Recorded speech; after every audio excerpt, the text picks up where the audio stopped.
Me and Tepe were in a band kind of before Thrice. I knew Dustin just, I don't know, through mutual friends and just from being at the same school. So me and Tepe started playing, and he's like, oh, my friend Eddie, he plays guitar, kind of, and he said he played bass. I was like, okay. Actually got together one time in Tepe's living room, and both of them had guitars, and I think I had Tepe's acoustic guitar. We didn't have a drummer for a long time. So finally Ed was like, my brother plays drums in some bands, and maybe he would jam with us, but okay. Well, we practiced a few times, and I was having fun, and they never found anyone else. Eventually, Rye just kept playing with us, and someone offered us a show, and we had to think of a band name, and unfortunately, it was Thrice, and yeah, we kept playing.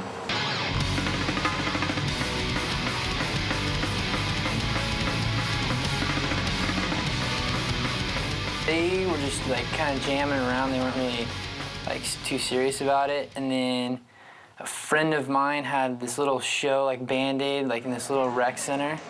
And I told them about it, so that's when they started like actually writing songs and practicing.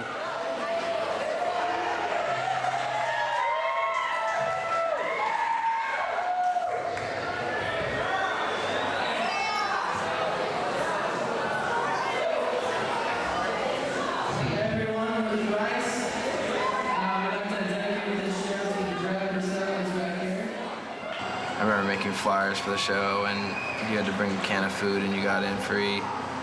And I don't know, it was our first show, and we were really secretive about the songs. We wrote like 6 or 7 songs in a month. I think 6 songs, and we played a cover maybe. And we wouldn't show any of the songs to our friends, but secret, you gotta come to the show. No, I don't think so. I don't know, that was the show that was like 4 statues. They just stood there. No movement whatsoever. It was probably the most boring show ever to watch.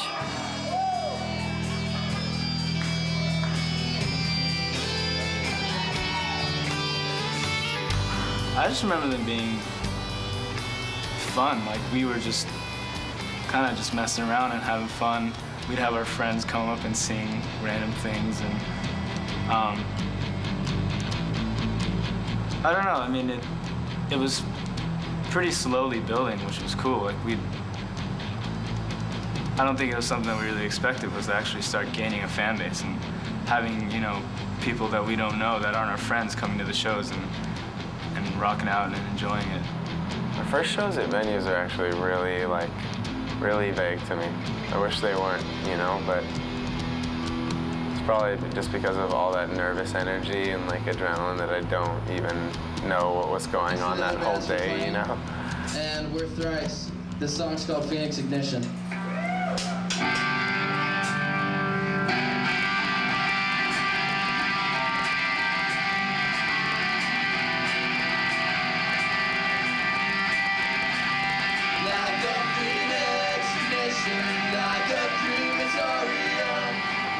I don't know, I just remember playing shows at Coos with Curl Up and Die, and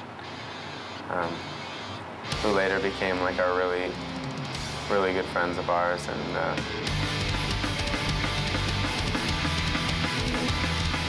the studio where they were recorded, First Impression, was well, it actually wasn't a dump per se. It was just like treated like a dump. Like it could have been all right if it wasn't like a toilet inside. You know, there's cat hair all over the place, and it was just in this big warehouse, and they didn't really know what they were doing.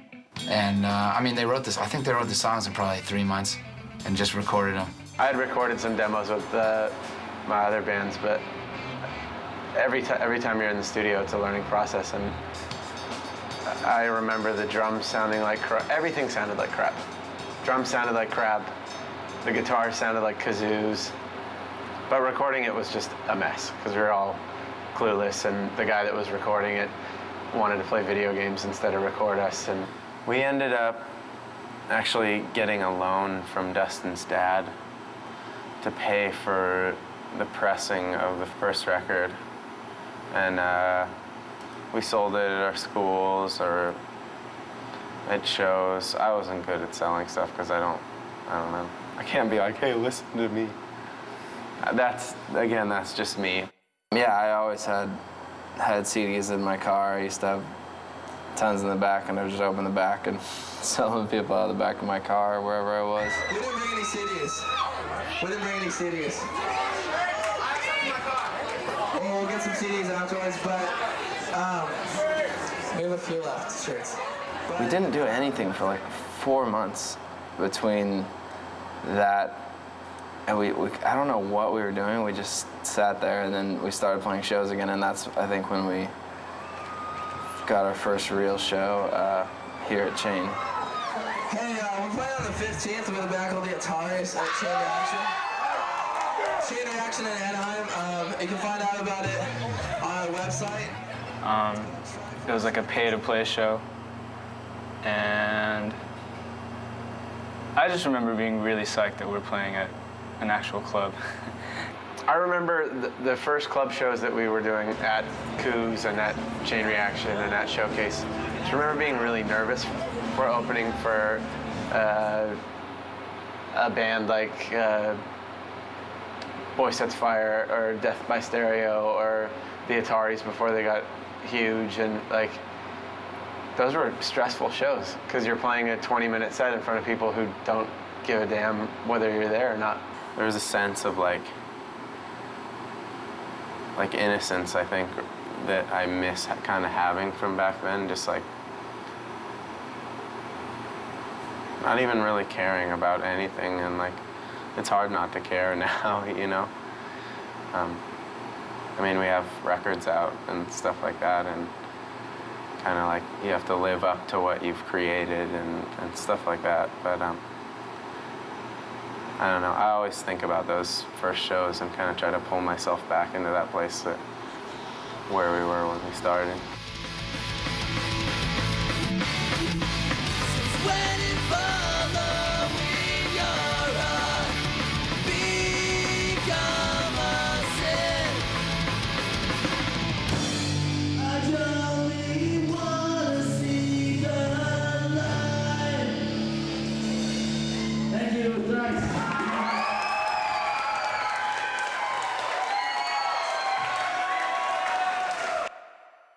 Tepe, he's like an alien, I think.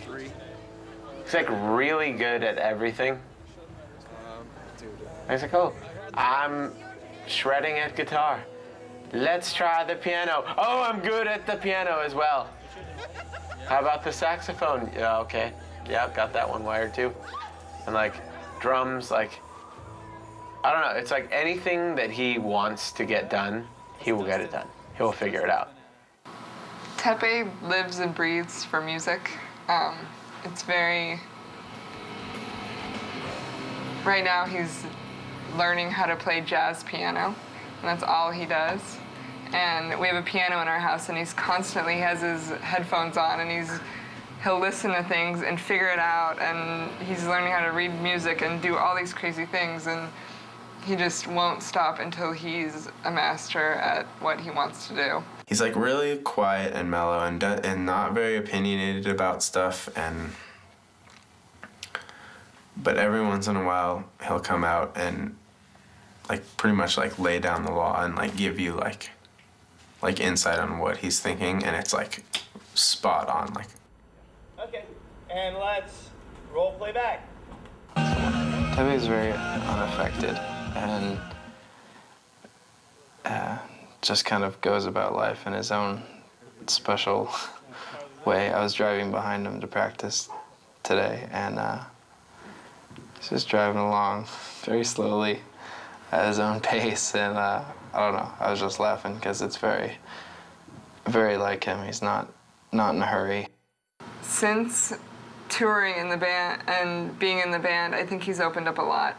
Like, seeing him here with his friends, he's still very kind of quiet and reserved, but then I go fly out on tour and he's just like talking, and he has all these friends and feels so much more comfortable around like the Coheed guys or the Hot Water guys, and he just like loves being on tour and I think he feels most like himself when he's on tours.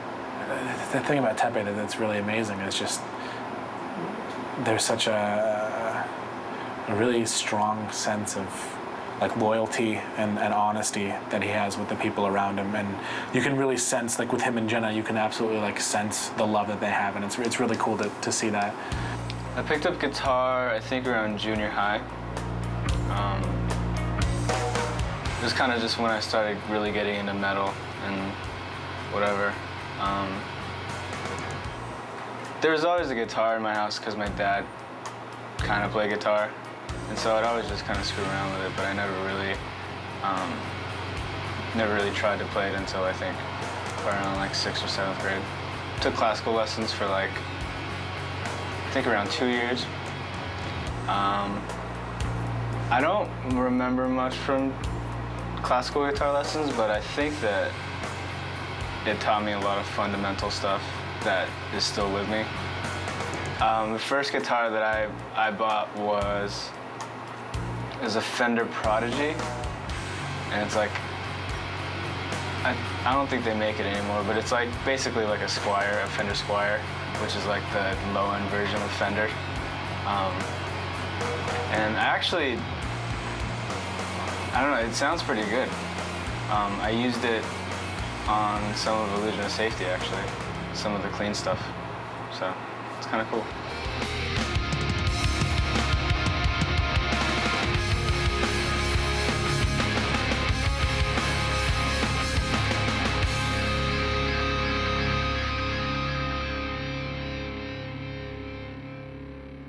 Dustin used to come into was a regular customer at Green Records, where I work with Andy.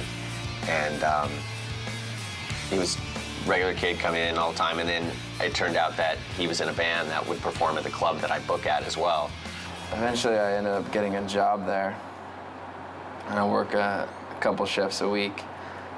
And I just talked to Andy all the time. I was telling him we were gonna put out another record. And it got to a point where the band had decided that they wanted to go and record a proper demo and do it right this time. So we ended up pressing the first 1,000 copies with them and doing the mastering through them, and kind of just guided us through the process, which was cool. We recorded Identity Crisis with Paul Miner, who's in a band called Death by Stereo, as the bass player. I was excited to record that record, but I was also just as excited to talk to him about Death by Stereo and like find out where they got their inspiration from, and when their next show was, and what touring was like. And so it was fun hanging out with Paul and getting his perspective on what it was like to be in a band.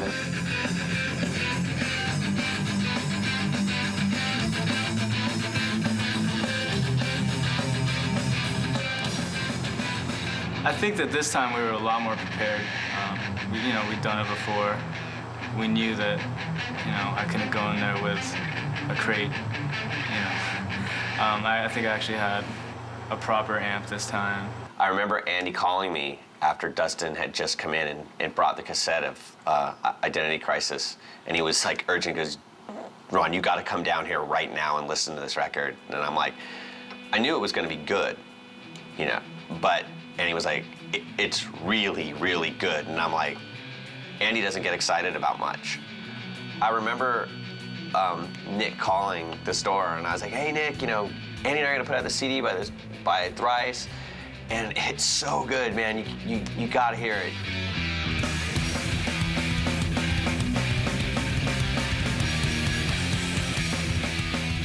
From the moment I heard Identity Crisis, I loved it.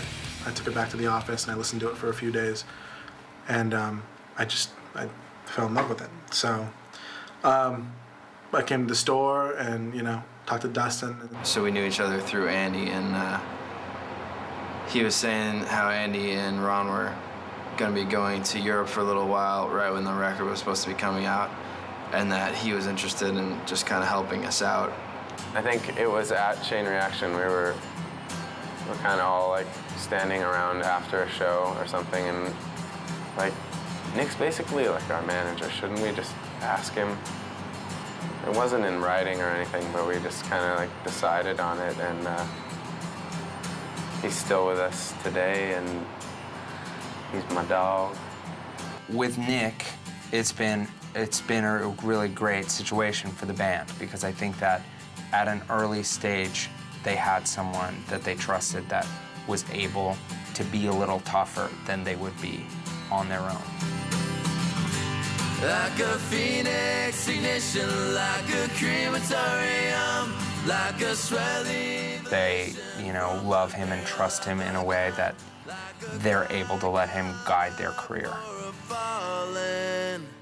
What Subsidy does is 5% of the retail price of each record is donated to a charity of the band's choice. So the band needs to be willing to find a cause that they really believe in, or have something that they really believe in that they're willing to give up a certain amount of money that they would have made. It didn't seem surprising that they would want to extend that beyond the entertainment of their music. I remember the band didn't even hesitate. They were like, that's the one we want to do.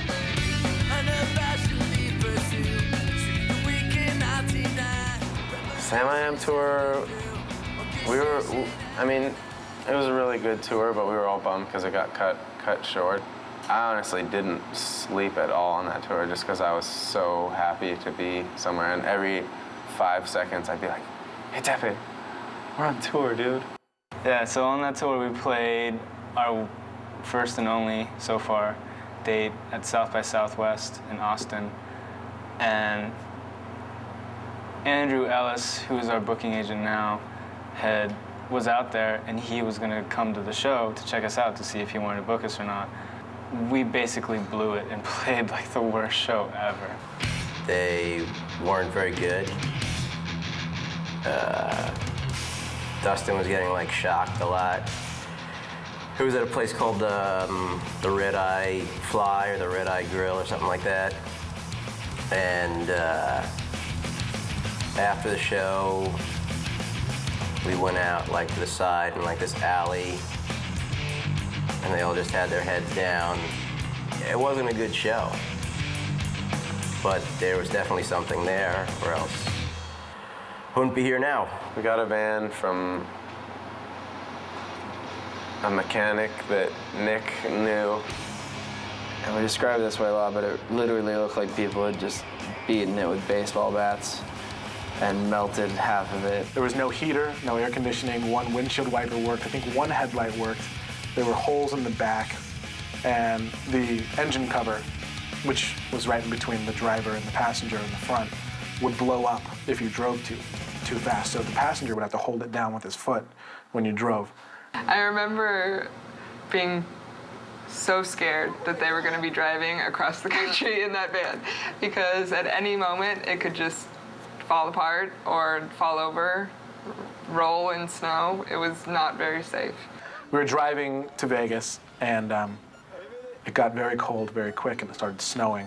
So I think everyone was bundled up in sleeping bags and like jackets going through. It was a really fun experience for that being the first thing that we ever did on our own. My favorite thing about Eddie is that he is unlike any person I've ever met. He has a brain that's out of this world, and I don't know how it works, but that's what I love about him. Ed was always a weird kid blowing up stuff. He's an experimental guy. I remember he was always planting seeds and making weird things, and he's a very strange person. Yeah, Eddie was just always funny to watch. Like whatever he would get into, whether it's be like, whatever project it was, whether it's like, building a base or, making fireworks or whatever the heck he was into at the time, it would always be so intense. Like no matter what, you couldn't break him from his concentration. And it was always really cool to see that, type of passion and devotion to whatever it is that he's into. He's one half of the Breckenridge duo in the band. Extremely nice, a lot of times too nice, and doesn't understand the word no. Very compassionate, very quiet, and he knits. Eddie calls often from the road, and just, I often think it's that something's wrong or something's broken or there's some kind of drama, and Eddie will just call and be like, hey dude, how you doing? Dude, how's the surf? Are you are you dating a girl? Like, you know, he just wants to catch up, and it's awesome. Like, it's cool that, like, in the midst of what's going on in the road, that he would call and care, and I think he does that with, you know, a lot of people. Yeah, he's, like, talented, like, in everything he does, art, music, surfing, skateboarding. You do, like, you know, you tell him, dang, you're like, you're doing so good. He's like, no, I suck today. Everything is I suck today. I just played the worst show of my life. Everything. It's like, what? Were you even out there? Eddie's definitely always the most critical of anything. Everybody will think something is cool and he'll be like, no, it sucks. I think he definitely pushes us to try harder and to not settle for something that's easy just because we know that he's not going to be satisfied. I think Ed has so many good ideas artistically, musically, but I think his mind is definitely a very creative mind. He's not about crunching numbers and stuff. You're in a band, the band is your livelihood, you're traveling the world, and you're doing it with your brother. Like, it's insane, you know? It'd be great by myself, but to do it with my brother is just like so much better, you know? I hear all these bands that I love, and I want to be able to make music that makes other people feel the same way that the music I love makes me feel. I was talking about how our music in the past had been really rigid. I really wanted our music to be looser, almost in the way that, like, not necessarily you can jam, but like you can add feeling to the music that is like improvised. I want our music to be able to be like not confined. I want it to be fluid and like always be able to move into a new place.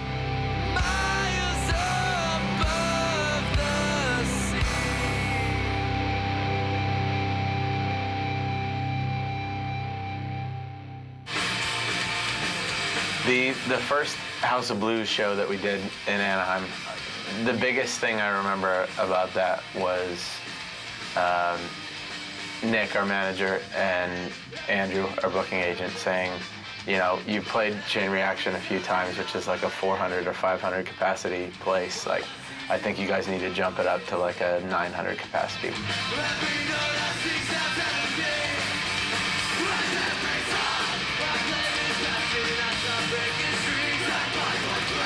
Tickets ended up going on sale, and I don't know. It was like kind of a weird, like dreamy kind of point in the band where like we're realizing that something that we had done like just as friends and just messing around became something that other people enjoyed. It was really, really cool and also really, really scary because I felt responsible for like, it was the first time I really felt like responsible for putting on like our music and displaying it well, not only just for myself, but for other people.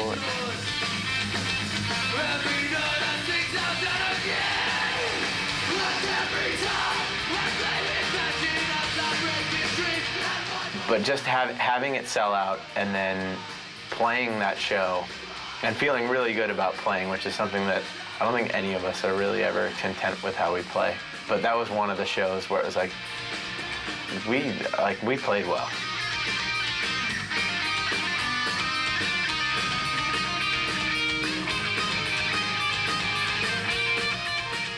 You could tell at that point that there was really something happening with the band and that they were really going to go somewhere, and the doors were wide open. We were looking for producers, and we remember that Brian McTurn's name was kind of sticking out on a lot of these records. Brian had heard Identity Crisis, I believe, was interested in certainly talking to the band, and was just like, you know, hey, send me some demos, let's see what we can do. So we took a little dictaphone tape recorder and put a shirt over it in the middle of the room and played some of the songs, and our PA sucked, so I had to like basically scream everything for there to be any vocals. So it just sounded like this big mess, and we sent it to him, and he was freaked out. Was heavier, and I kind of liked that it was heavier, but I wasn't sure that I was in a place where I could like take on another heavy record. So I remember sending Nick an email like, maybe you guys should do this with someone else, and like, maybe this isn't the right match and all this stuff. And Nick wrote me back and was like, you're the guy, we'll get you more demos, everything's gonna be cool. The word for today? Saki. Airport.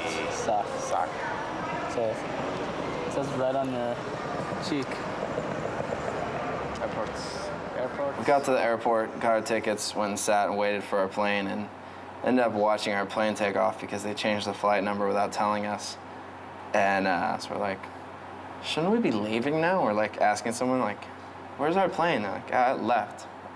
Sweet. So we showed up in DC in the middle of the night, and Brian said, just let yourself into the basement, and there's beds, go to sleep. And so we all went down there and got there like 5 in the morning and went to sleep and woke up to this dude waking us up. He's like, hey guys, blah, blah, blah. And such a strange experience. Just, hey, I'm in this new house I haven't been in, and this guy I haven't met is waking me up, and I'm gonna make a record with him now.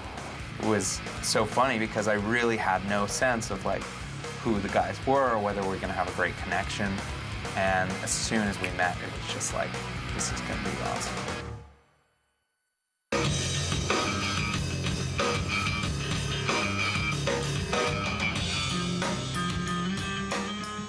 It was our first real learning experience as a band because Brian was really hands-on.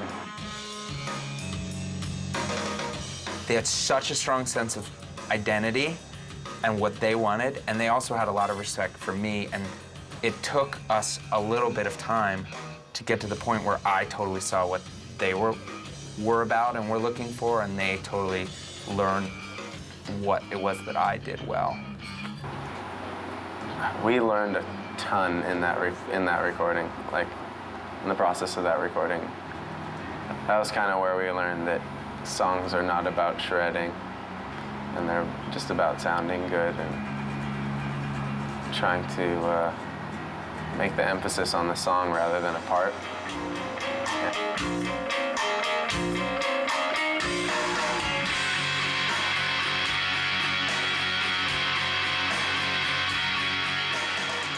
I remember being really bored a lot just because we'd have so much downtime. Like, I mean, you know, I tracked my guitars and I was done. I just sat around all day, just like playing video games and doing whatever. This is what Eddie spends most of his time here in Beltsville doing. And he's just got a new game. And it's kind of an action game, but it's kind of role-playing. And so you get really involved in it. So basically, this is all he's going to do for the rest of the time that he's here. Eddie, what are you doing? Fighting the war. Fighting the war. Yes. Yes, I am. See, he thinks he's fighting a war. Swing, table, tree trunk, axe, hammock, gnome, flowers, giant hose beast, Pedro's stench, ladder, Pedro, Nala, bike, lamp, rabbit with stuff, mosquito trying to suck my blood that I killed, mosquito repellent, picture, ready, coke can, calamine motion, handheld picture game. La la la la, go peanut. I like to eat peanut butter.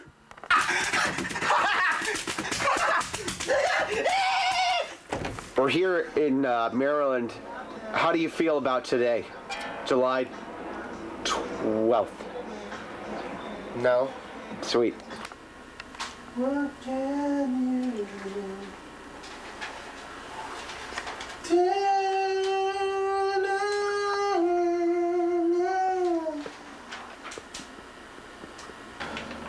Yeah, this is the best part of the whole movie. You are my babies. How y'all doing?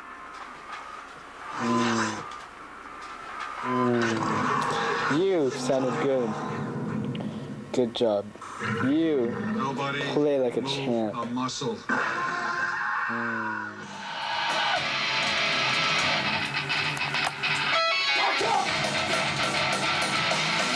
No, this is a mosh part right now.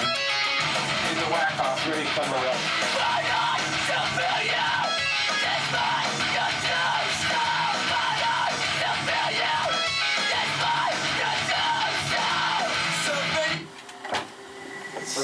first half again. Dude, that is rock. On the Illusion of Safety, the Beltsville Crucible was kind of, that song was written about the process, essentially. About how, you know,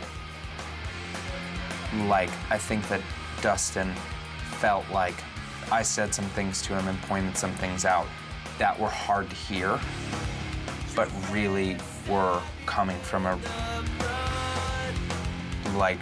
good place. And I think about it all the time because every day when I'm, you know, leaving my house, I drive by this graveyard that's like right around the corner, and the guys had gotten this Blockbuster Video, like, you know, 25 movie rentals for $30 thing, and every night they'd go rent a movie, and they would cut through this graveyard right around the corner from my house, and that's when it says shortcuts through graveyards. That's what he's talking about, and I think about that all the time.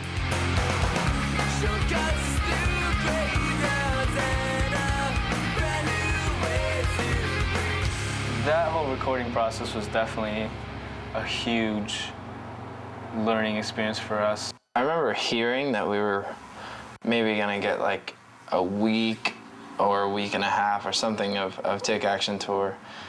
And we knew that Cave-In was on it, we knew Hot Water was on it, we knew Alkaline Trio was on it, and we were just like, whoa, man, we're gonna get to play with those bands for like a week, and then somehow we got a call that we were on the whole thing. It was basically by far the coolest thing that had happened to us as a band that far, at least in touring, and so we were ecstatic. But I learned a ton from Hot Water Music because they kind of took us under their wings and were really friendly to us, and we're kind of weirded out at first, you know. You expect to go on tour with bands that you've been hearing about for years and be like, oh, we're just like this band from Orange County and nobody knows who we are, but like maybe we could say hi to them once. But there was no wall. It was like the first day they introduced themselves and took us under their wing, and we started developing a friendship that's lasted to this day.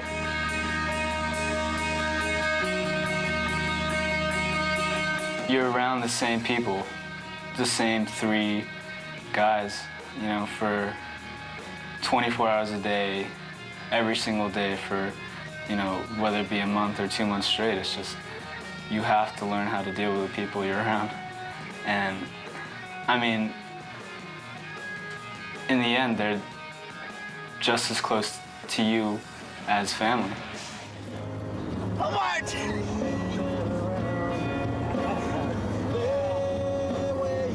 Hobart!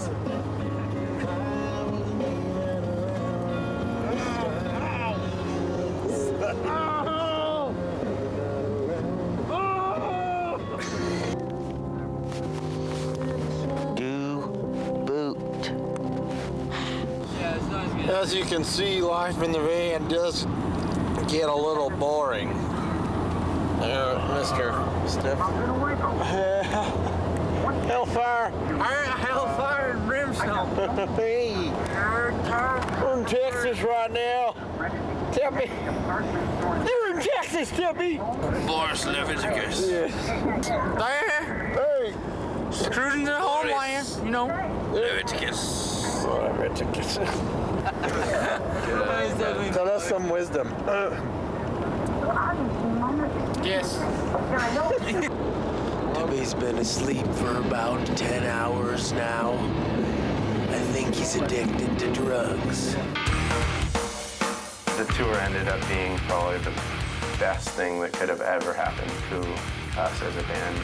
Learning-wise, we learned how to play live music, how to treat other bands, and everybody was so cool, so genuine. All the bands were like just real people, and I don't know, we're like no different from anyone else, and I think when I went into touring, I was like, this is gonna be weird because there's all these like rock star mentalities and all this scary stuff, and not all bands are like that, and I think we learned that that's like the way that we are and who we want to be. And I don't know. I feel like we also made some long-lasting friends.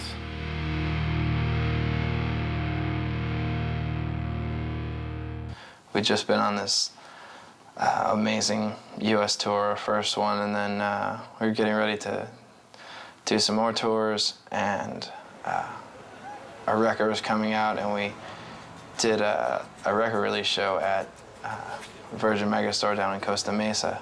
If you bought the record there in the first couple days that the record was out, you got a wristband to come back to go to the show. And I remember driving down on the either the day the record was released or the next day with extra boxes of CDs in the trunk of my car because they had already sold out. I don't know, it was really exciting, and people wrote about it in the newspaper, which is really weird. I don't think anybody expected that many kids to show up.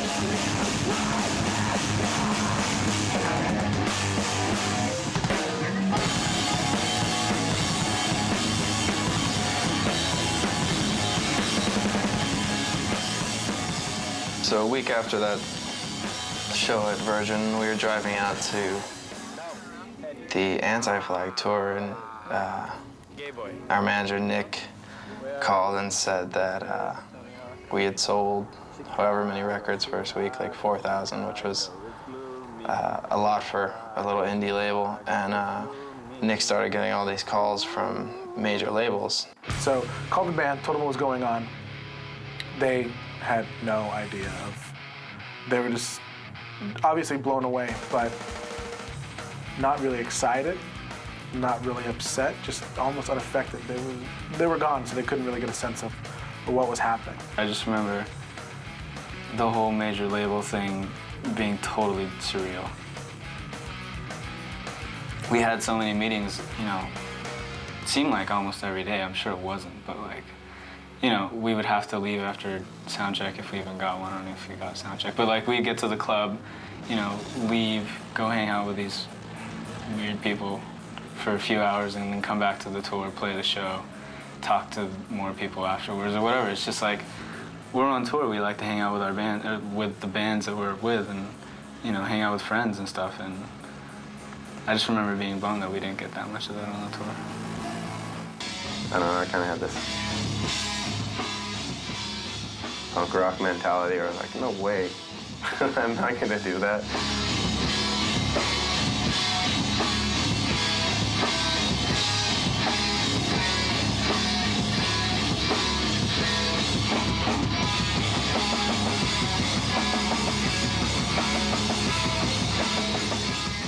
I don't know, Roxy was this big, like, LA show where all these, you know, people from labels were flying out to see us, and presidents of labels and blah, blah, blah, and like I said, that was just all so new to us and so strange. Her just being like, this is the night that you gotta deliver, you know? Like, if you're gonna do it right one night, do it tonight, you know? And they absolutely, I think to this day, that's still the best show I've ever seen them play. And the kids were just going insane. I mean, they knew every word to every song. Fists were in the air.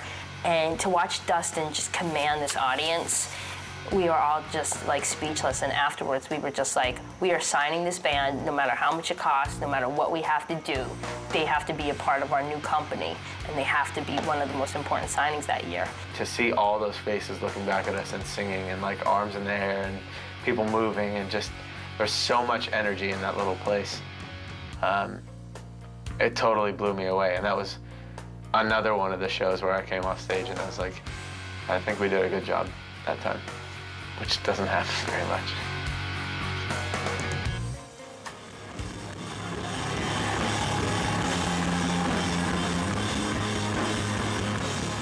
First night of the summer tour, staying at the Budget Inn in Needles, California. It's hot and dry. Boogers. Hold on, hold on, hold on. You're still using the D minor with the keys. It's totally based around the A. Ooh, peeing in bottles is an art form. I think we got pretty good at it. It's like, Yeah, what you got over there? it's definitely smart. I mean, 15 minutes at a gas station is like 15 minutes of sleep, so I don't know. I mean, we did it a lot. The way I remember it is we were the band in the van because Face to Face had a bus and Midtown and the Movie Life were sharing a bus. And that was kind of like, that was our first tour with any bands that were in a bus. I don't know where we are. Somewhere in Michigan. Some of the Face to Face fans that were kind of old school and diehard were not too fond of the Thrice. We saw a lot of middle fingers and some taunting from stage, but I think that was a tour where maybe we stuck out a little bit more. Meow meow shirt, meow meow. Meow meow shirt, meow meow. You want to own this shirt. Dreamcatcher. Peekaboo. There's some right here too. This lady's holding a tray of fruit up with her boobs. Gave us some shirts and clothes to wear. The same clothes, so we can have the same clothes every day on tour. Oh, okay, yeah, okay, guys. What we're gonna do is we're gonna go to the place. Okay, Yadi. Okay, Yadi. Okay, Yadi. When we almost crashed in Wyoming, Ed was building like some sort of strange bird mask out of cardboard and duct tape that had this super long nose. It looked like one of the Slipknot masks, kind of, but it was all duct tape. If we did crash and like people were hurt, or if we all died, and imagine the paramedics pulling up and seeing like a bunch of guys laid out on the ground and then some guy in some duct tape bird mask. It's like, he had to have done it. He's wearing a mask. He maybe attacked them from the sky.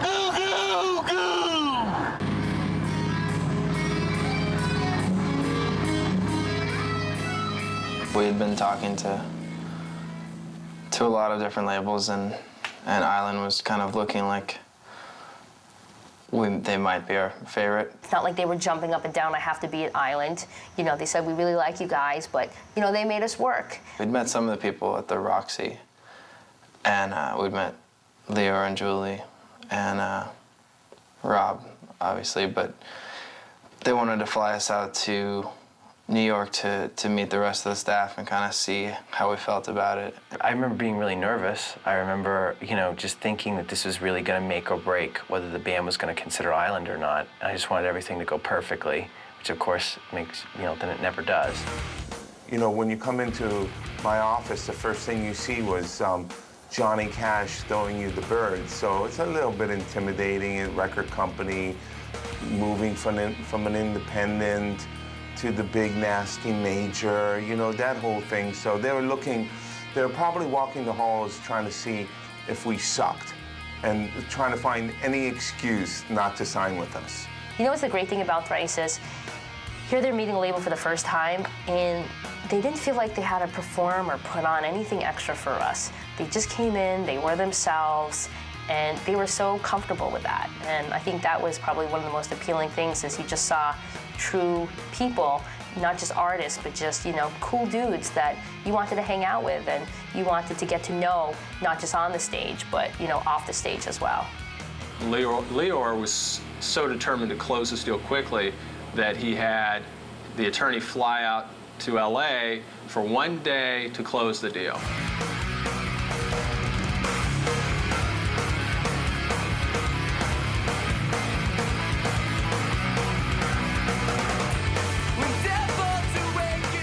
Things we did when they were on Island, just because Illusion of Safety had just come out, and it was such a good record, I want to make sure that it got its due, was we shot a video for Deadbolt.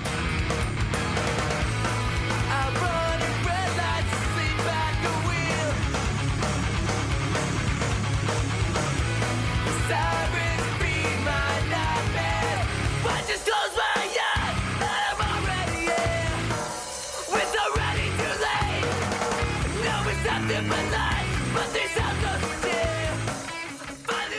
Warped Tour 2002. We did 10 dates in a van, which was kind of grueling. There's some bands that do 2 months of Warped Tour in a van, which is suicide to me. I don't see how they do that. I don't remember sleeping at all on that tour. I don't remember eating.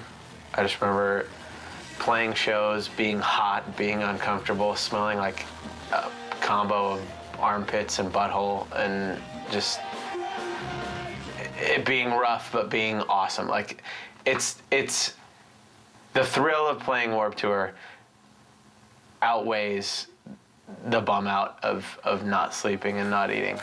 So us and Hot Water kind of staying connected through Brian, and we were both planning these tours coming up.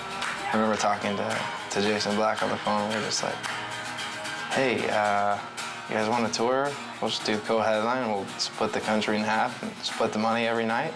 Sweet. Went out and had such a good time, and it was such like a kind of like brotherly tour. It was just, there was no weirdness. I think we've learned from the Hot Water guys just what it is to be a band, really, that's there to play music and is not a part of any of the other kind of trivial things that surround us in this scene and in this industry.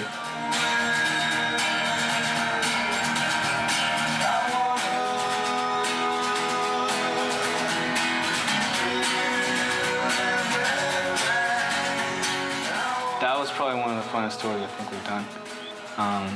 Just some of the coolest people. We got to know Coheed on that tour really well, and they're some of my favorite guys ever on this world. And I don't know. I think that tour would be probably pretty hard to top. I think we all got to a point on that tour where it wasn't just about music and it wasn't just about touring. Like, we're friends, you know. You talk about relationships or like what you wanted to do when you get home or family, just other stuff besides music. And I think that's when you know when you've really connected with a band, you know, when you're not talking about music or like pedals or gear or something. When you can sit down with somebody from a band you're on tour with and just talk about life outside of music, that's when you've really made a connection. And I remember multiple times on that tour where I made those connections with people in both bands, you know, and that's why I love that tour and why I wish we could do it again.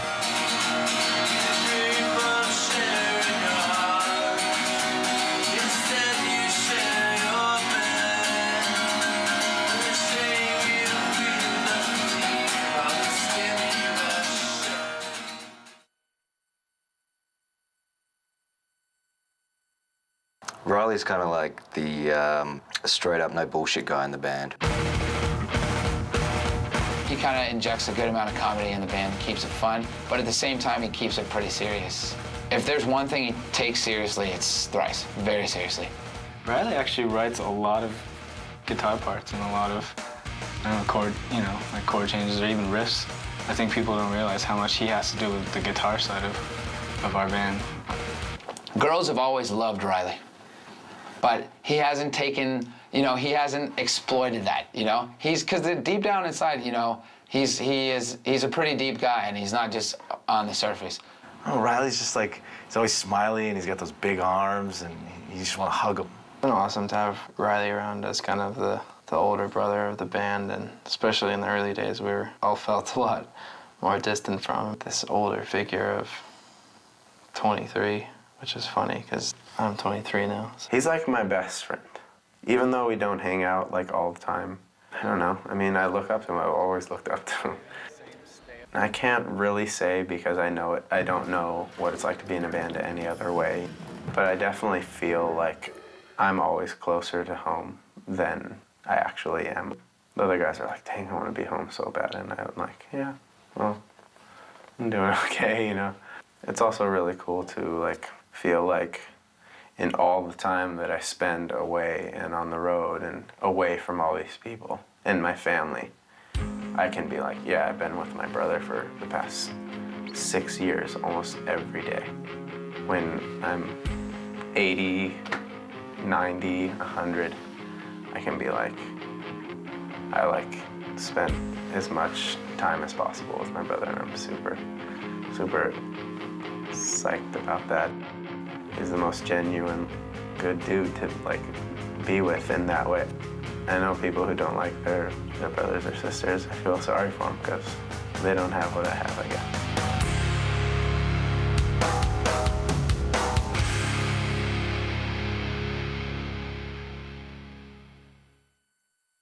The artist, we came off the road, basically had a studio time already booked. When we came home and we're like, okay, you've got 3 months to write this record, which in retrospect probably wasn't the best idea. They kind of treated it as a job, I guess. Like, it certainly didn't change what the record was or would have been, because I think it would have been the same thing regardless. But it was just a very grueling process. We all learned a ton from the Illusion recording session to the artist recording sessions. But I think as a band, the thing that we learned the most was we need to make memorable songs instead of memorable parts. We need to create a cohesive album, and we need to focus more on melody and maybe cater the songs more to what Dustin wants to do with his vocals than to just write like an instrumental piece. At the end of January, the guys flew to upstate New York, went to Bearsville.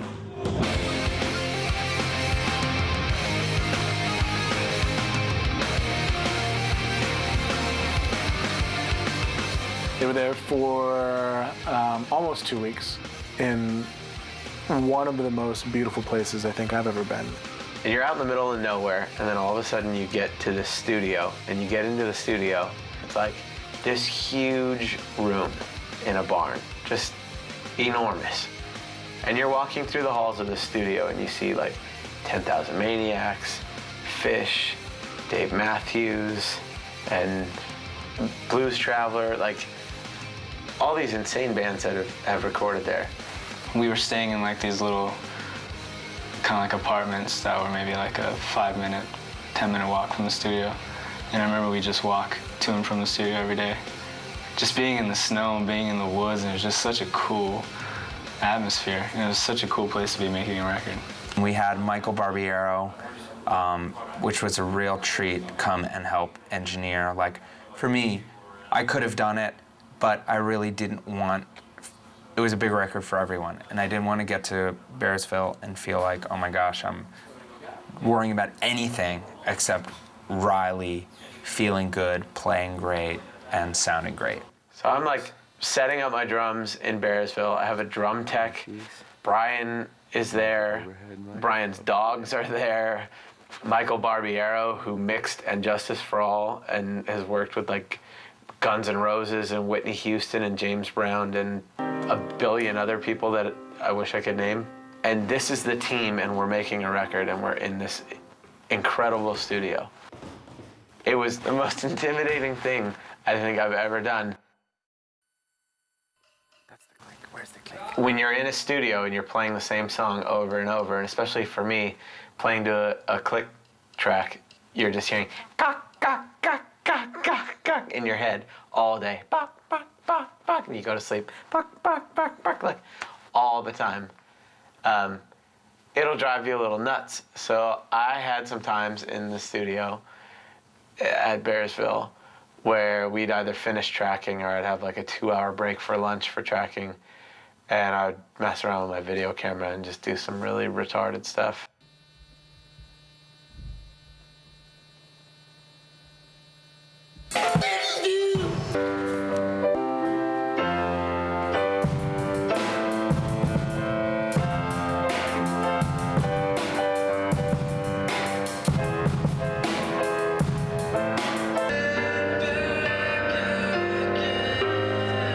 Captain's chair before? Hello, I am the captain's chair. Sitting to the captain's chair! I am the captain's chair. Sitting to the captain's chair again! I am the captain's chair. Again is sitting to the captain's chair! On the captain's chair. Nobody's sitting to the captain's chair. Good day, I'm sitting to the captain's chair. The captain's chair. Now the captain's chair is sitting to me.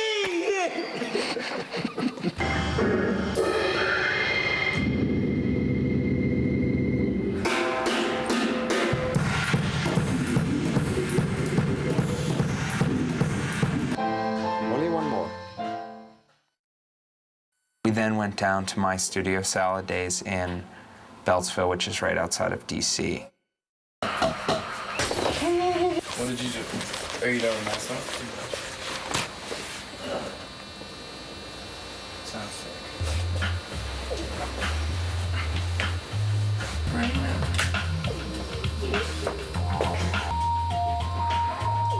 I can't believe you did it. Slide down the hallway. Watch.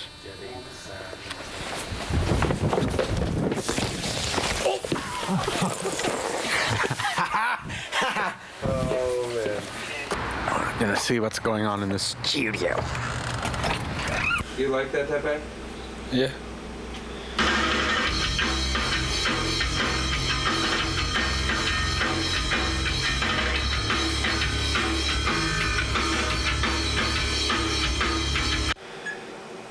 Bruce is my main dog. I'd do anything for him. I'd do something interesting. Shut up.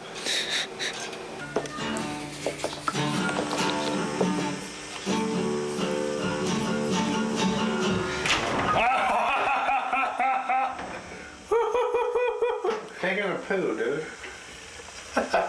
Sure.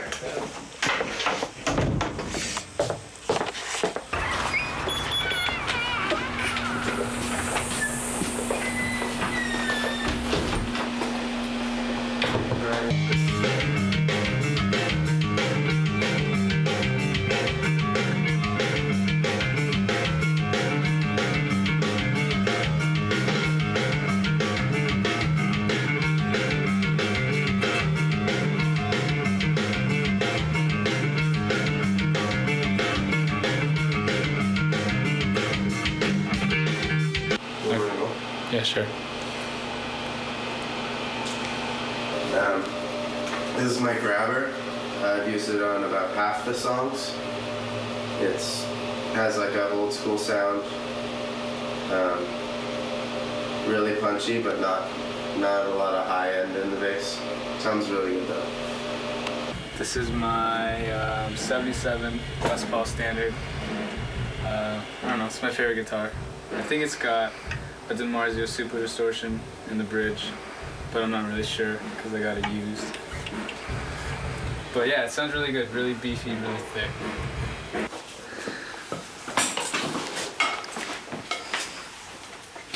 This thing is a drum robot that played all the really technical parts on the record.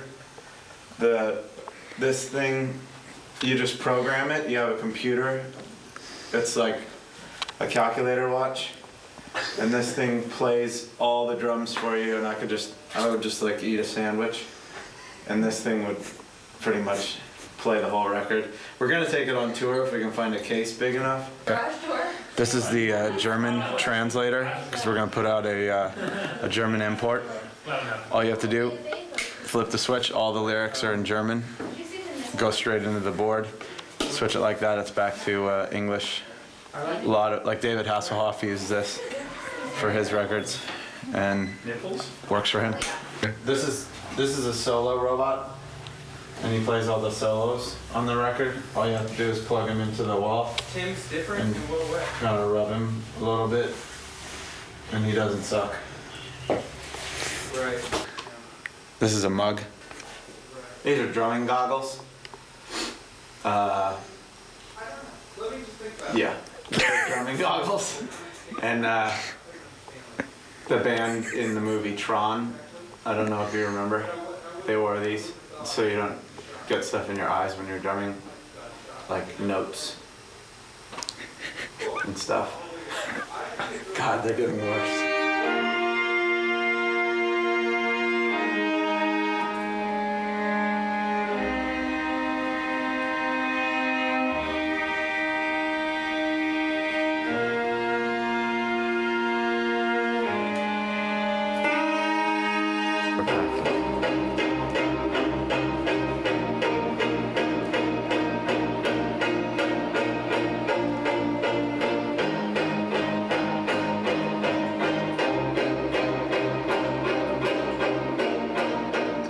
Destruction tour was cool. I mean, it was our first time, you know, touring all of Europe, which is amazing. I don't know, I mean, just the idea of being able to travel, you know, across the world and see all of Europe playing music, and because of your band is just, it's totally insane. It's awesome.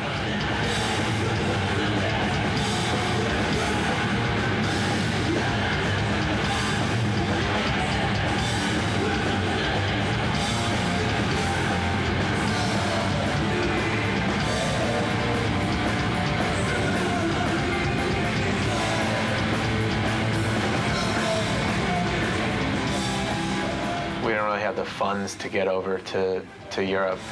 And once we finally did, you get there and it's kind of like starting over.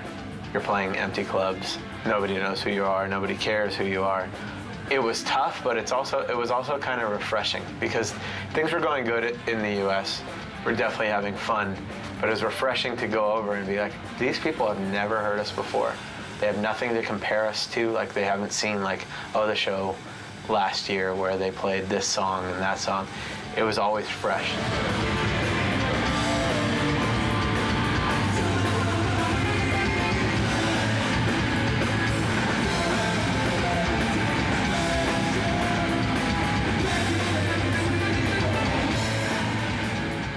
Touring Europe is very different than touring in the U.S.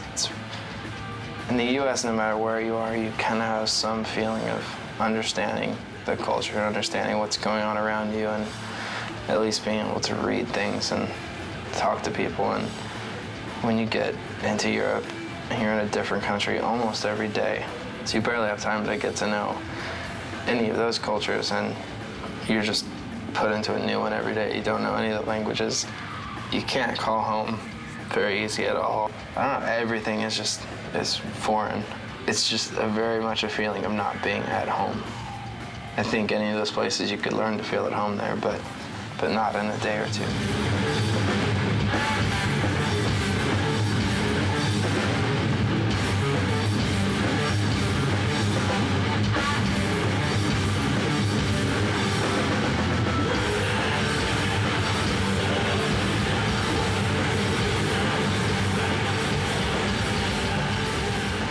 In Europe, in general, people are a lot more honest than in the US, are more vocal. They'll be like, your last record you put out, Identity Crisis, it's good. Your next record you put out, it's, how do you say, maybe it's shit.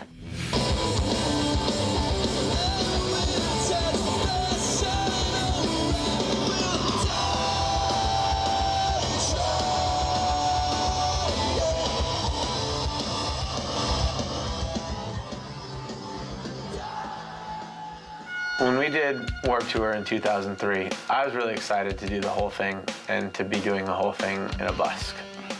It's a lot easier, and you actually get to enjoy being on Warped Tour. I had a really, really good time.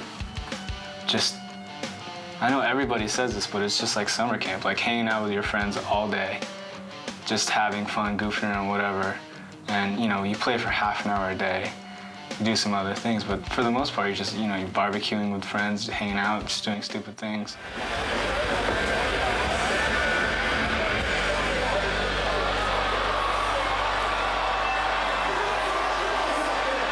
The main issue, like on every day of the Warped Tour, was the amount of press that the band did. And during that period of time, they did a lot of press. They would at least do probably, on the heavy days, they'd do at least 6 interviews and 2 signings.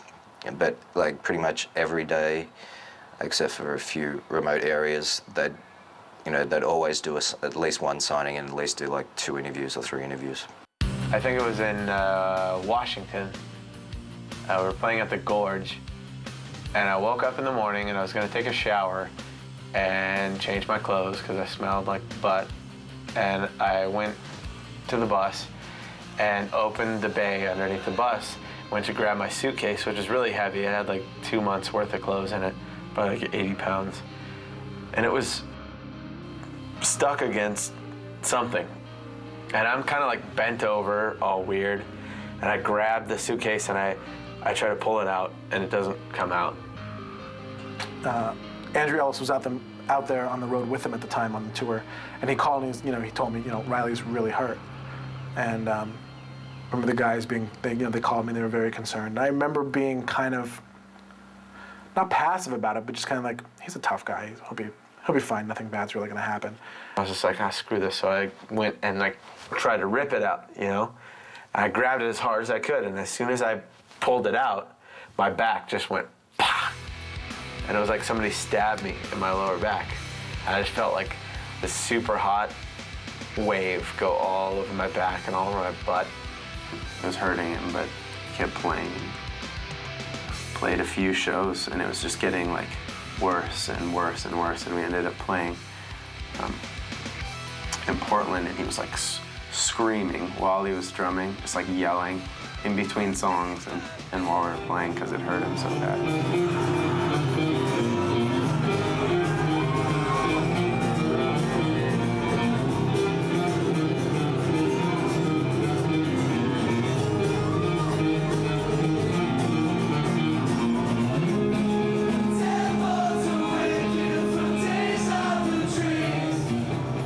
I was like, oh, this is not good.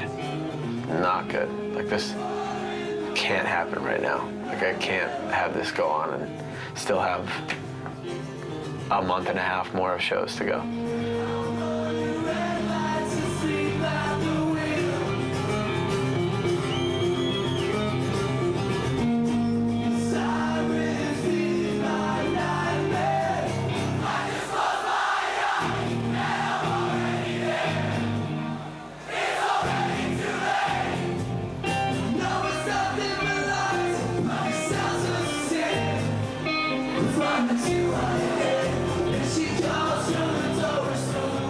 It's like the middle of the Warped Tour, and we're about to go through home, and there's no way he's gonna play drums. He can't even stand.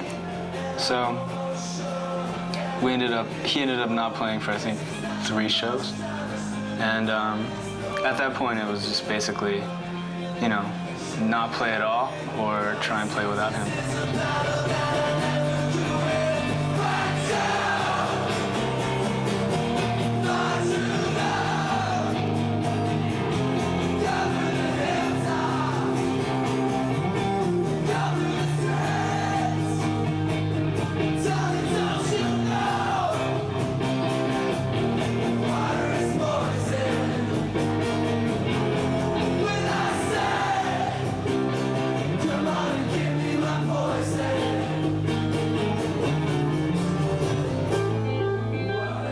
Decided that we'd try and play, and so we kind of just threw together this quick acoustic set, basically, and played, and it actually ended up really cool. Yeah, so my head is spinning, and I can't really think straight, which is why I can't really say much right now. But I don't know where I am or what day it is, or a lot of stuff happening really fast. The few days surrounding the release of the record was crazy. Probably some of the busiest days that I've ever had, and hopefully will ever have.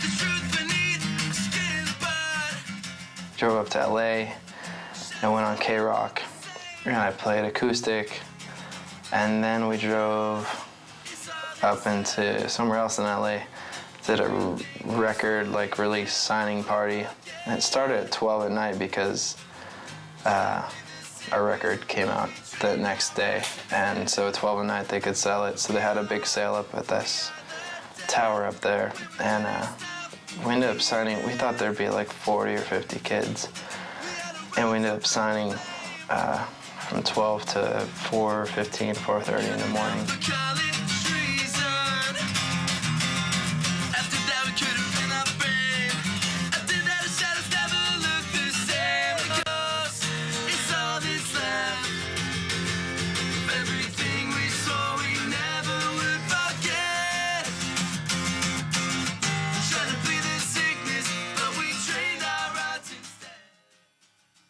Drove 2 hours to San Diego, got our hotel room at 7 in the morning, slept till 9, woke up, went to another in-store kind of signing thing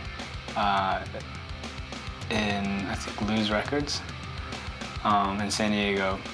And then went straight to Pomona and played the worst show we've ever played. But I remember literally finishing the first song and looking at the set list and seeing like 15 more songs and just being like, holy crap, how am I ever gonna finish this show out? Got in the morning, everybody was still dazed. We got them back to the tour bus and they all went to sleep. And I think that's when I begged Kevin Lyman to put them on later in the day so they could actually sleep.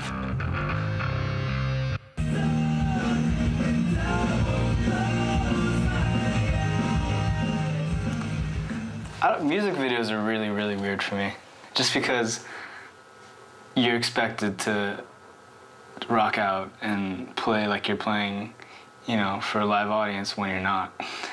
When in fact you're sitting there on this weird platform with all these lights and cameras and, you know, these people like standing behind, I don't know, standing in front of you with headsets on, watching you jump around like a monkey. Like it's really awkward for me, at least.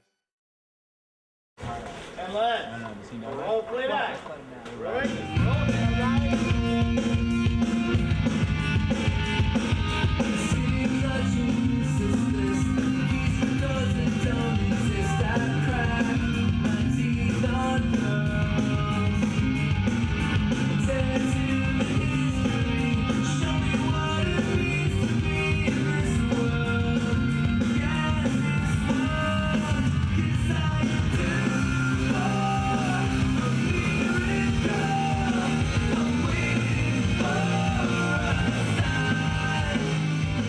Dad got on film. I was trying to sing the part where had the copier. I was going by and I would look up and the copier was dying. Every time we tried to do it, like we'd get through half a verse and it would just like cut out. And I don't think you could notice it. This was all cut together well. And we had the thing where we had to play at super fast speeds. Because in the end, the papers were falling in slow motion. And if you played it normal and they threw it out, they would just fall and not look very cool at all. So they had us play it something like 3 times speed.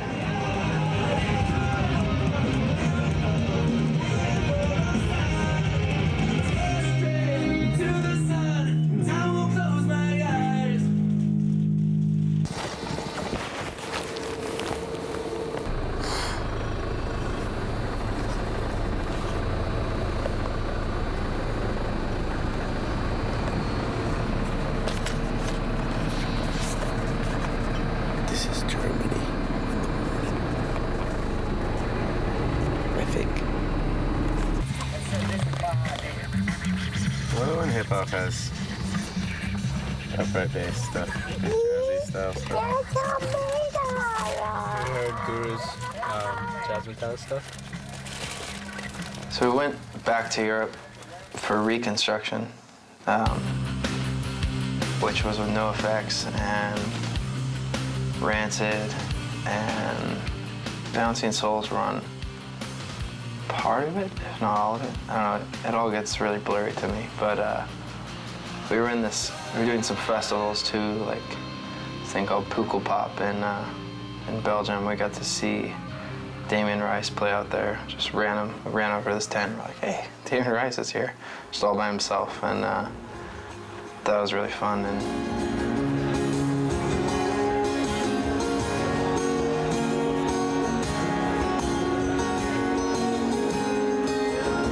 still hear all of your taste in my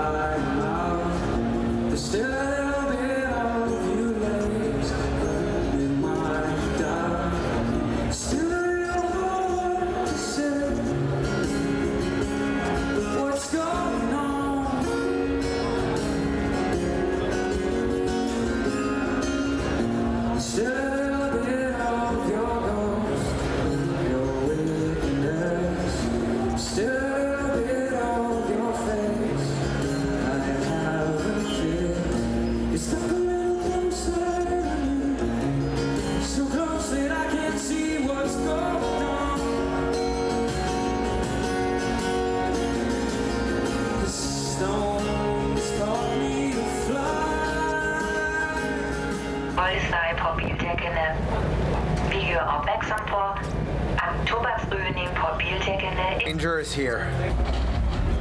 To run down to the rectangle, you're in the right place.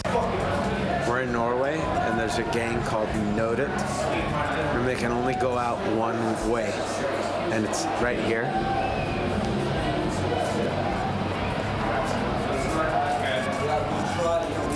The Nodet gang, Nodet gang emergency exit. Only the Nodet gang can go out there. Not the Crips, not the Bloods, just the Nodets. Nodet. It's like donut, but not really. Owner of a lonely heart. Digga Hweg links benutzen. Zugangs are Tief Garage, P1 and P2. Zufart für Rollstuhlfahrer, Congress Centrum Hamburg. Lovely Hamburg, Germany. Check it out, Swedish hitchhiker. Sweetie, Hey, Swedish hitchhiker, do you guys plan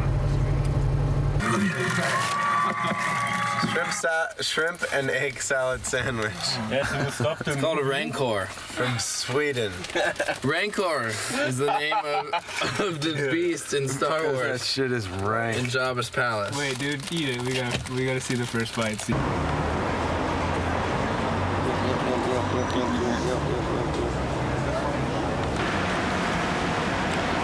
This is where I would live if I was a German ruler.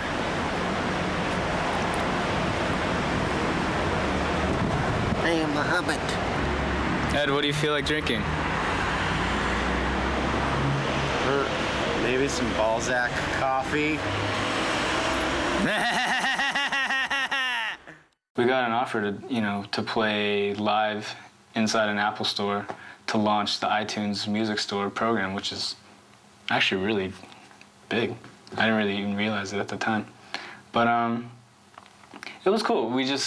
I felt a little unprepared just because we kind of just slapped the songs together, and I don't know, whenever we do something, we always imagine this like grand, like, I don't know, we're gonna make these songs sound so cool and so different, but we ended up not having that much time to really rework them, so I wasn't totally comfortable with it, but I think the songs came out cool.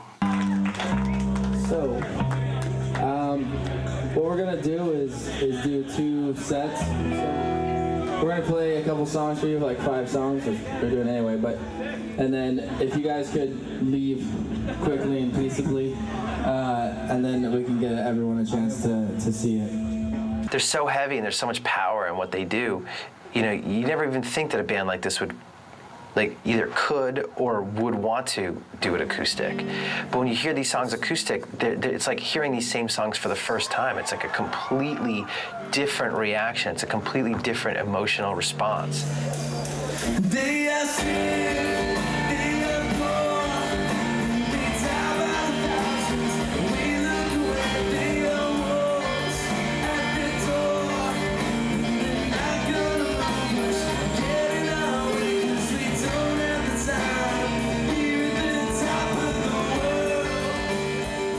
It was a really cool experience, a really cool turnout, a cool opportunity for us to do that and to be able to present our songs in a different manner. We were getting ready to do the tour with Thursday in the fall of 2003. We didn't know who was going to be opening the show, and they ended up picking Coheed, which was awesome for us because we probably wouldn't have planned with going out with them since we had done it the previous fall. It was kind of the same thing with Hot Water. I'm in the bus toilet, and this is what it sounds like when you run out of water. It's the wrath of the banshee. Ready? You pee in here, and then it makes a noise like this.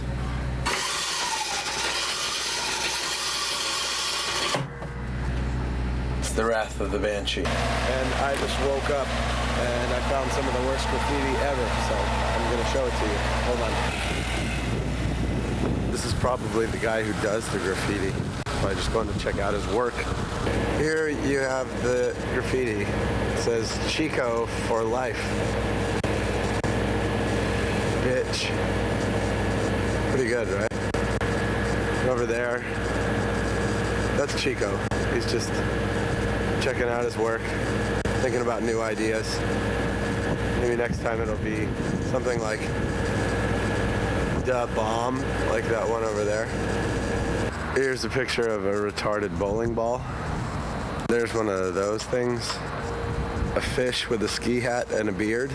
That either says, fuck Bob, or maybe it's something in Farsi, possibly.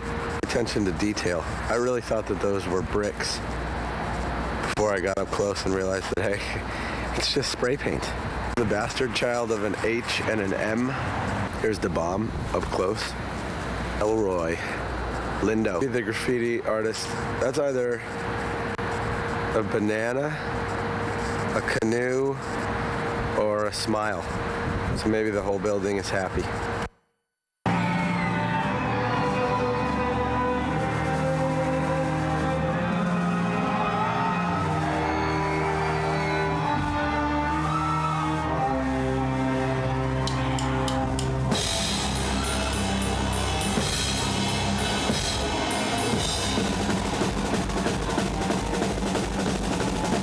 The first tour stop we had of the world tour was back in, it was in Honolulu, but ended up actually surfing the morning before the show and hanging out with some friends that I had met out there. And I don't know, it was a really cool way to start off a tour, but it would have been a way better way to end the tour, because after that it got retarded, like crazy.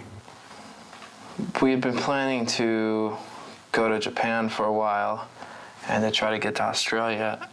And we also wanted to get back to Europe to try to do a headline tour. And we ended up combining them into the first Thrice World Tour. One of my favorite places I've ever been, Japan.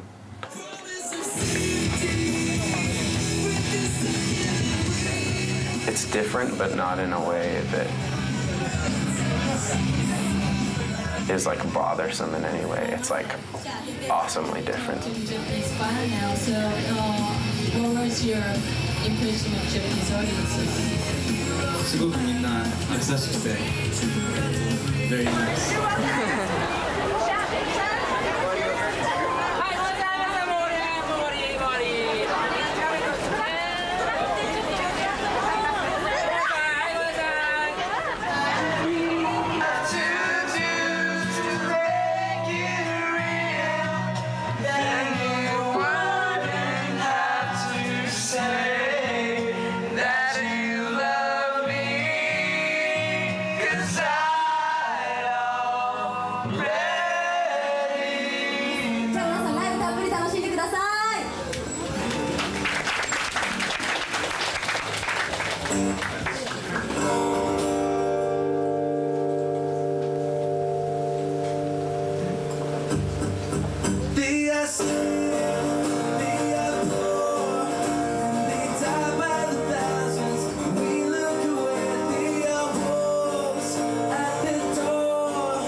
And then we went to Australia for one of the best triple bills possible, which was Alkaline Trio, us, and Hot Water Music.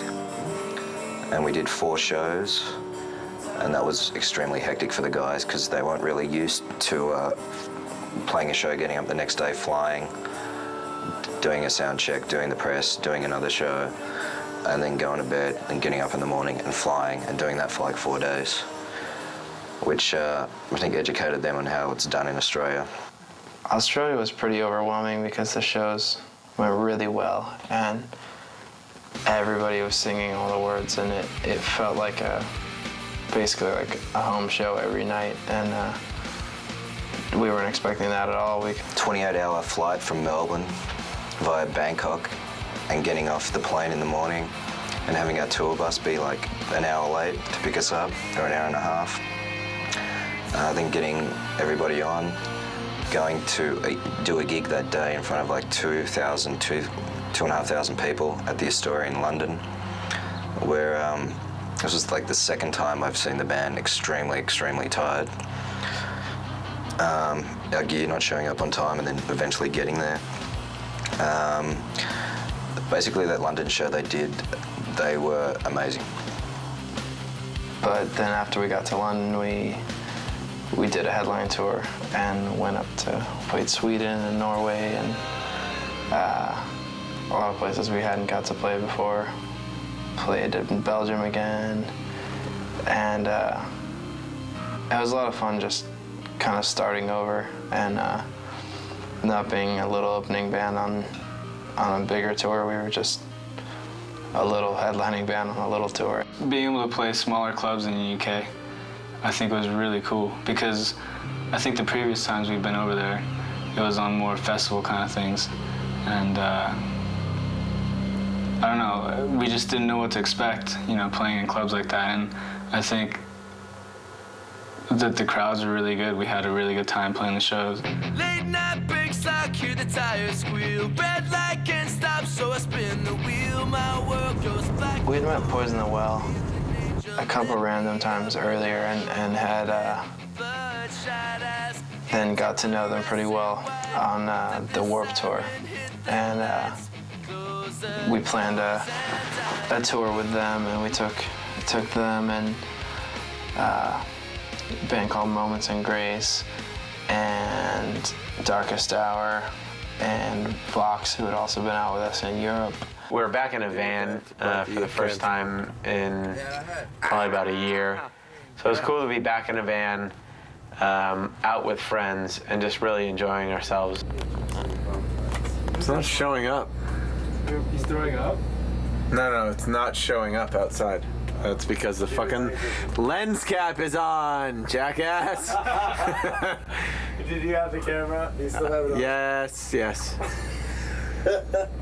Play me a song, mate. All right, this one's my men at work. Play me another song, mate. All right, this one's by Jet.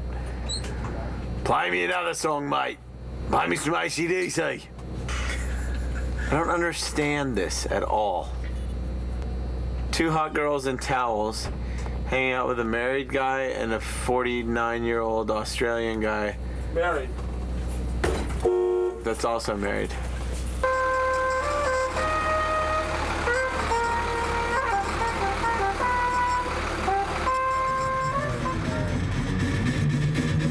Solo of awesome.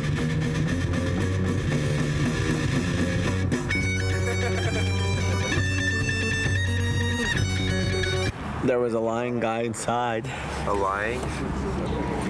Oh, I thought it was a bug. Alright, I'm gonna tape when it looks like he's gonna do it. Show me pulling his pants up. It is Australian, don't mess with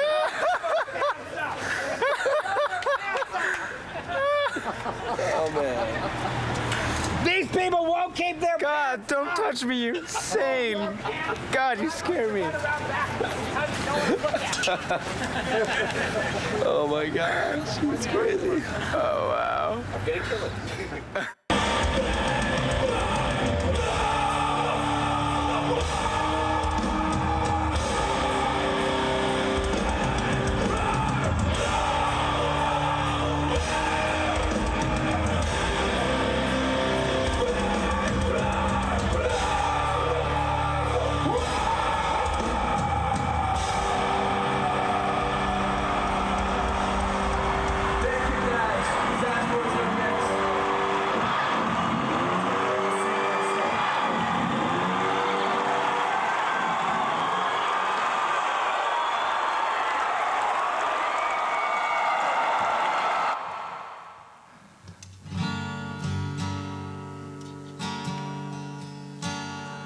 Where they play that tarantella, all the hounds will start to roar. Dustin's definitely one of the most intelligent people I know. I definitely admire his, I don't know, he has this passion for knowing and to learn and to, I don't know, to seek truth and whatever. Like he's always reading, always studying stuff. And I think more than anybody I know, really tries to have an unbiased stance. And Dustin is, he's like a really fun guy to talk to. He's super opinionated. Whether or not you agree, he'll let you know how he feels about something. It's such a funny paradox because he was such a very, very, very smart individual, but sometimes the way that he projects himself is just like, hey, I'm Dustin, and it's like, it's so awesome because a lot of people sometimes see that and kind of write it off in a way, like, oh, what is this guy doing? He doesn't have no idea what he's talking about. And then you actually sit down and talk with him and you're just like, oh, I get it. Dustin, when he first started the band, I mean, he really had this passion for making people think and used music to do that. He's the quiet, unassuming leader. I'm definitely glad that he is in the band because he is the kind of person that if he knows what he wants, he's gonna get it. I remember back in high school, all you ever wanted to do was be a lead singer of a band too. That's all he ever talked about. I mean, that was like, this is like his passion. And you can just tell how he puts himself into everything. But I mean, they have the odd little quirks though too. Oh, of course. I think he'd disappear for hours. Just wandering the streets by himself and like taking pictures or something. Like, where'd he go? I don't know, he's come back. Just kind of like in his own little world. I don't know, it must be kind of nice. My mom used to play a lot of tapes for us in the car, like kids' tapes. There's one about dinosaurs that I remember. But I think that had a big impact, just being around all kinds of music since I was very small and singing in choir when I was a kid and stuff. And then I remember being very into Michael Jackson, and I had like a jacket that I called my foiler jacket, and I would just dance around. And I remember listening to a lot of my dad's records, on the record player, old Beatles records, and a lot of 70s stuff. I started playing guitar probably in 7th grade and never really took it too seriously. I always just played what I wanted to play and then practice what I was supposed to. I guess something that I miss about shows was when they were smaller was being able to, after we played, just kind of hang out and have some really cool conversations with people, just hanging out and talking about music, talking about whatever, and it wasn't as hectic, and it got to the point where you can't really have those kind of conversations if I'm hanging out after a show because there's too many people and I end up only being able to have a ton of really short conversations or just being able to sign my name on someone's piece of paper, which to me is missing a chance for a connection and a learning on both parties. It's not really, I guess, normal since proud, but more grateful that I've been able to be a part of something that's changed people's lives. And when people have come up to me and then like, your song helped me through this really hard time, when I definitely don't take credit for it, but I'm grateful to be a part of that change.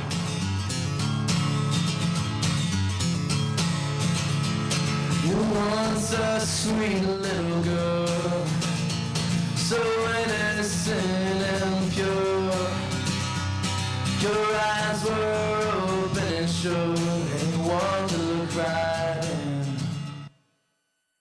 I think from the beginning, we've had very, very honest and just good people working with us. There's never really been somebody that we've kind of let into the family that, like, oh, that guy's a little sketchy, you know?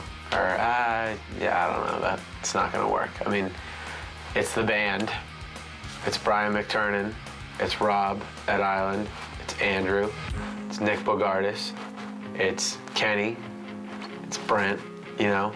It's Dave who does the website. It's like, it's a really close-knit group of people. I think that Rob, our A&R guy, is definitely one of the coolest A&R people I've ever met.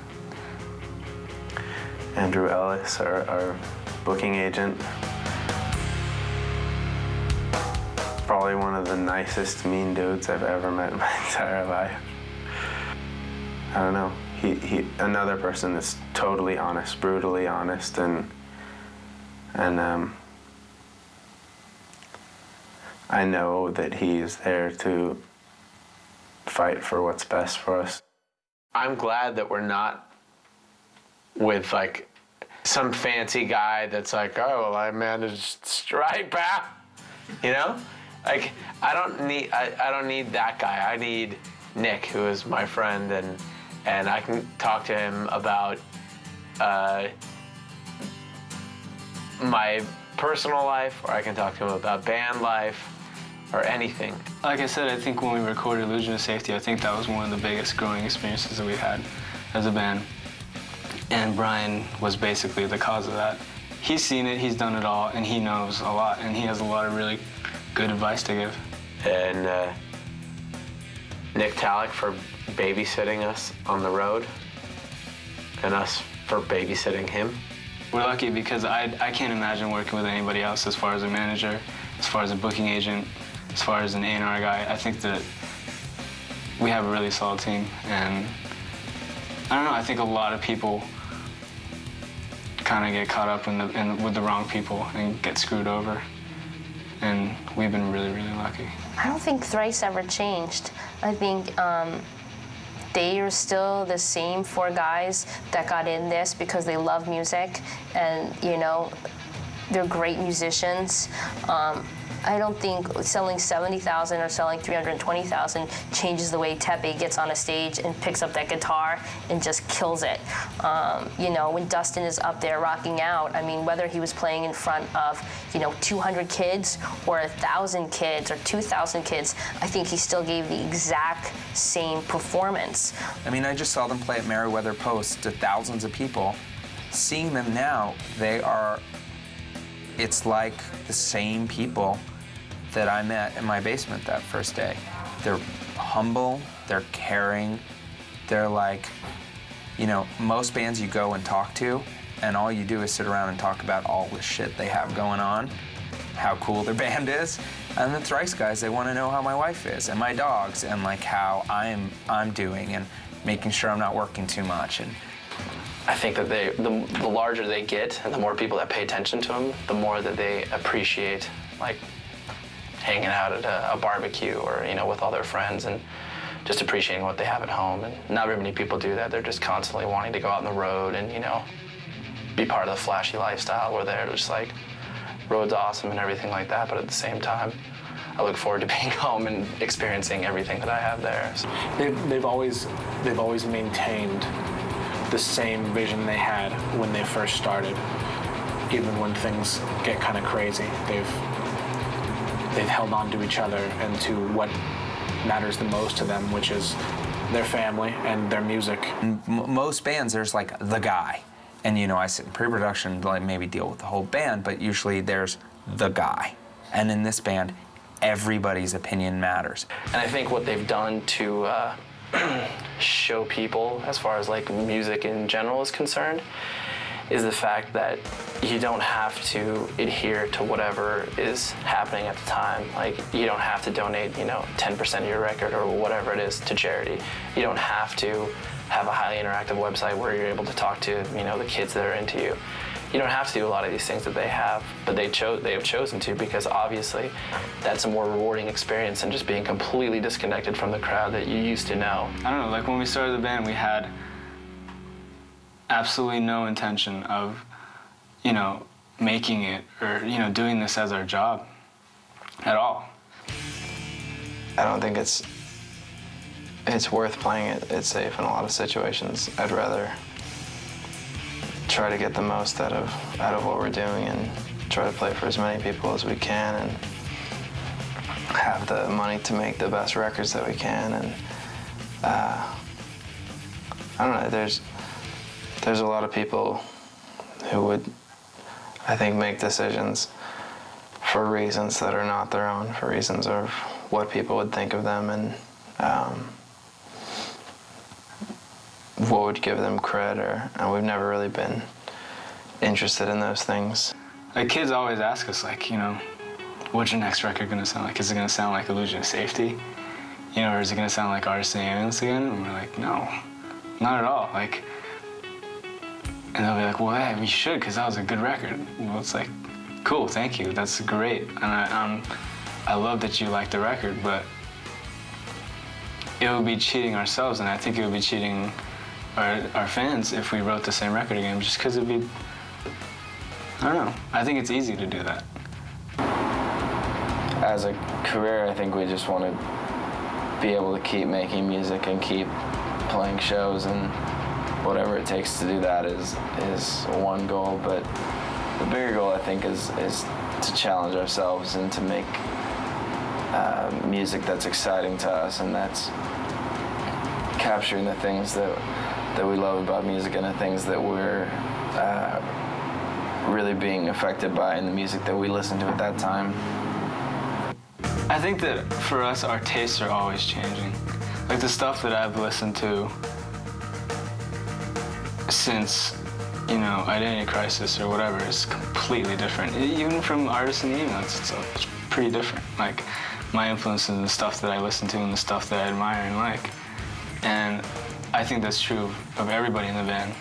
And I think because our tastes are always changing, I think that our sound's always changing, which is good, because I definitely never want to write the same record over again.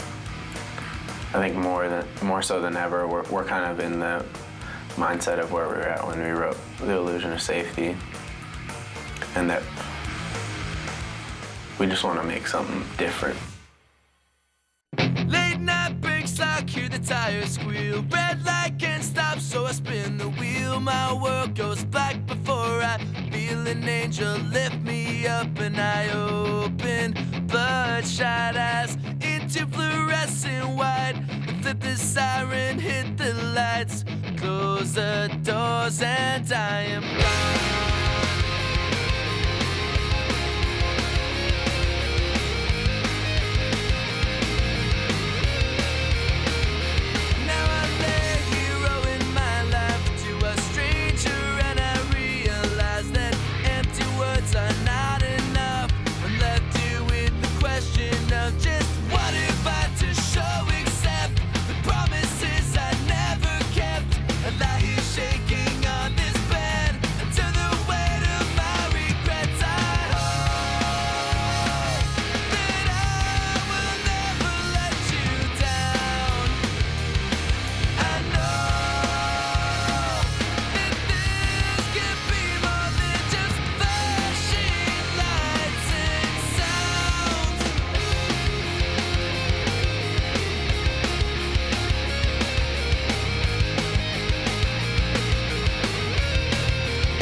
Tires squeal, red light can't stop, so I spin the wheel. My world goes black before I feel an angel steal me from the beating jaws of death.